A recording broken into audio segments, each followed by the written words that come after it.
आज हम लोग डिस्कस करेंगे Bugga method of rating the questions. इसमें हम 7 तरीके से क्वेश्चन को रेट करते हैं, जिसमें हम 1 से लेकर 7 तक की रेटिंग देंगे डिफिकल्टी लेवल को असेस करते हुए। रेटिंग नंबर 1, वैसे क्वेश्चन को हम देंगे जिस क्वेश्चन का कॉन्सेप्ट आपको बहुत ही क्लियर है, आपने वो सिचुएशन पहले देख रखा है और उसको सॉल्व भी किया हुआ है और कैलकुलेशन बहुत ईजी है। तो ऐसे क्वेश्चन को हम रेटिंग 1 देंगे, जो हमारी सबसे पहली प्रायोरिटी होगी पूरे क्वेश्चन पेपर में सॉल्व करने के लिए। रेटिंग नंबर 2 हम उसको देंगे वैसे क्वेश्चंस जिसके कॉन्सेप्ट्स आपको बहुत क्लियर है, कैलकुलेशन आपको पता है 1-2 स्टेप्स के हैं, सिचुएशन आपने देखे हुए हैं बट कभी उसको ट्राई नहीं किया, कभी किया नहीं हुआ है लेकिन देख रखा है। अब हम बात करते हैं रेटिंग नंबर 3 की।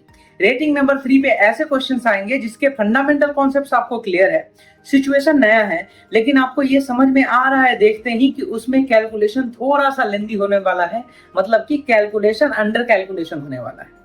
फॉर एग्जाम्पल, जब हम वेलोसिटी ऑफ वेव्स निकालते हैं तो हम वेलोसिटी ऑफ वेव के लिए फॉर्मूला यूज करते हैं √T/μ वेव्स ऑन स्ट्रिंग के लिए।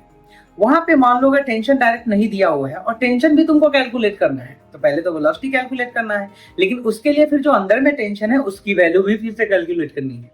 तो ऐसे क्वेश्चन को हम देंगे 3 रेटिंग।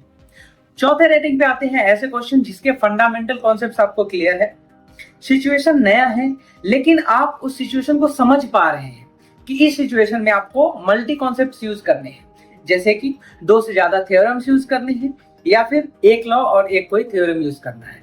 फॉर एग्जांपल, जैसे किसी क्वेश्चन में आपको इंपल्स मोमेंटम थ्योरम भी यूज करना है एंड एंगुलर मोमेंटम की कंजर्वेशन भी यूज करनी है।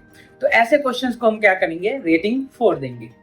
रेटिंग 5 पे आते हैं ऐसे क्वेश्चंस जिसका कॉन्सेप्ट आपको क्लियर है लेकिन उसका सिचुएशन आप नहीं समझ पा रहे हैं और ऐसा लग रहा है कि कैलकुलेशन भी शायद लेंदी हो सकता है, मतलब उसका मदर कॉन्सेप्ट तो आपको आता है, बेसिक क्लैरिटी है उनके टर्म्स की, बट कैलकुलेशन आप पहले डिराइव करोगे उसके रिजल्ट और रिजल्ट डिराइव करने के बाद आप उस क्वेश्चन को सॉल्व कर सकते हो। रेटिंग नंबर 6 हम वैसे क्वेश्चंस को देंगे जिसमें आपको बेसिक कॉन्सेप्ट ही क्लियर नहीं है, उस क्वेश्चन के जो भी टर्म्स दिए गए हैं उसके कुछ टर्म्स आपको क्लियर नहीं है।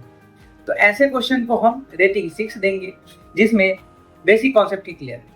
रेटिंग नंबर 7 जो आखिरी रेटिंग है, इसको हम बोलते हैं impossible questions. Impossible questions means आपको इस क्वेश्चन के एक भी टर्म का बेसिक कॉन्सेप्ट नहीं पता है, बिल्कुल ही ऐसा लग रहा है जैसे आउट ऑफ सिलेबस है, पहले ना कभी सुना ना कभी दिखा।